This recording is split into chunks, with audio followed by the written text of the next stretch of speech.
Hi, beautiful souls, and welcome. My name's 𝒲𝑒𝓁𝒈, and today I've already gone ahead and pulled a spread for us because we're going to be talking about a very specific situation. You'll know if this situation is for you if you've recently gone through a severing or a huge disagreement in a relationship that has caused either a splinter in your ability to express or to move towards a goal. Maybe at one point you guys were working together very heavily to achieve either a harmonious relationship, to work towards a home, to either create space for each other, whether it's through working on moving up your financial ladder so that you can spend more time or holidays together. Something that I'm picking up, if this reading makes sense for you, is that you would have had a huge disagreement and both walked away from each other feeling like, I need to look at something that has happened here. I need to see it differently because either we've been through this a bunch of times or this didn't feel right. If it's your first time having this huge disagreement that's caused a severing, it's almost like this is out of character or out of pocket for this dynamic. And it specifically is a dynamic. Something I want to say. It could be a friendship, it could be family related, or it could be an actual partnership. But it is a dynamic with two people involved where there has been a disagreement in some type of way. And part of where that disagreement comes from is these religious factors or upbringing factors that are influencing what we're desiring or trying to build and work towards. It could be something like you believe in marriage and they don't. And then because of that, you guys got into a fight about it. You believe in the freedom to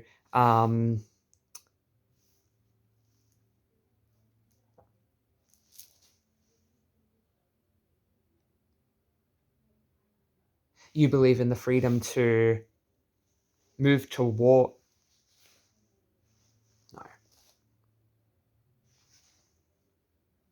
If it's not related to moving towards a goal or wanting something, it could be to do with maybe their parents or the fam. Because I do somehow see. Let me double check. I do somehow see that family is involved. Yeah, all tied up in reverse. It's almost like there are factors outside of the control of the other party or your own party, yourself, outside of one person's entity or beingness that is causing them to be tied up to something like the family doesn't agree with you because you don't match their culture or religion, and so they look down on you. And then because of that, your partner might not defend you in family situations, which leads to either a fighting or a disagreement of how could you treat me like that? Something that you guys are forgetting to see what brought you together in the first place is that you work so harmoniously together as a team. You have been able to grow and cultivate an emotional intimacy and understanding within each other. And there's almost a betraying of that as there is this inaction surrounding respecting what the other person wants or how the other person needs to be treated. I think there's also, because what needs to be reflected upon is the change in understanding how someone has their hands tied or how they are much less in control than you realize. And not in the sense that they couldn't say something, but saying something for them is actually not even a part of their ability to. Saying something for them is not even in the wheelhouse of capabilities for them. That's what we're forgetting here, is that we are almost betraying ourselves and our emotional intimacy connected to this person by forgetting how tied up they actually are. Because I've got let go of control issues, which means that if you, the listener, resonate with this, it could be you or the other party who is forcing this narrative of this has to happen. I need a baby in me, otherwise this relationship isn't worthy, and I want a baby now. But we're forgetting that maybe our financial situation and family doesn't agree with this relationship. So if we were to bring a baby in, that it would cause a lot of friction in the dynamics of our family that would then bring a disconnected upbringing for the child.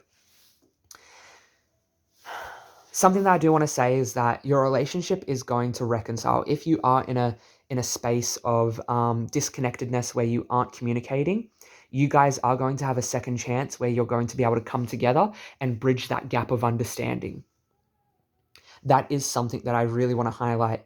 You are going to both realize and reflect, because this fight is different. This fight is very, very different. You guys both walked away from it looking at yourselves differently. You both looked at the situation differently, because you're realizing something needs to change. I need to free myself from these conscious binds that I am allowing myself to sit in, all tied up. And then I'm going to pull another card. The devil reversed. Yep. Actually, I need to cover that up. The devil reversed. Yep. That is about becoming conscious about the binds that have left you unable to create or move forward. I'm going to pull some extra cards. Let's see, angels, ancestors, and guides. What more messages of hope and understanding can we share about this situation for the people who it's resonating for? Yep. Okay. There has to be a death of want for this person before there is an ability to let go. And it isn't so much you're going to disconnect and completely forget about this person, and then they're going to come back in. That is not what I'm insinuating. What I am trying to say is that the way that you're engaging in the relationship now, there has to be a death of that. So this want to come back together just so you can experience each other's love without realizing that it could lead to this fight again, right? There has to be a death of how the situation is being treated and how you're feeling towards this situation before there can be a letting go and reuniting to build something better. And Spirit is almost saying that there is a loss of passion as I speak, and you guys are sort of both becoming less stubborn because you're realizing that you're becoming detached from this relationship. Both of you are becoming detached. And this almost hurts both of you because of how well you work together, how much you love each other, and what you've built together. And Spirit is saying it's going to allow the rebuilding of something new. You're going to be able to engage with each other in a new way. You're going to exchange ideas or learn from each other or learn from this situation in a new way because of the way that you are feeling either numb to the situation or the way that you have a lack of passion where there was once passion. This is very good. This is very powerful. Anything else, Spirit? Seven of Swords again. We had the Seven of Swords twice, which is about taking a change in the approach. If it was reversed, it could be about cheating, lying, or stealing, but it's not reversed. Both of them aren't reversed, which talks about you're both needing to approach this relationship or this dynamic in a different way of realizing how helpless and hopeless either the other party is to external factors and how that needs to come to an end first before you're able to build or work towards what you're wanting. It's actually a blessing that what you're wanting isn't able to come to fruition, either a marriage or a child or being able to move out and work together or being accepted into the other person's family. Because if you were to be accepted right now, there would be so much friction, or this person might not stand up for you when other family members would speak out. Or say something, right? Or if a child were to come in, there would be this inaction that would cause either friction or trauma in the child's upbringing, or even in the pregnancy and the cycle of relationship that you're experiencing. This is ultimately talking about a relationship that has experienced disagreements multiple times that isn't necessarily toxic inherently in nature, but is toxic by the lack of decisions being made. It isn't toxic in the sense that this person is abusing you, gaslighting you, or outright trying to cheat or hurt you. So if that is you, I don't think this reading is for you. It might be talking about a different person. This is saying that there is a cycle of repetition to do with silence and being tied to patterns of obligation to do with the upbringing, family, or religion.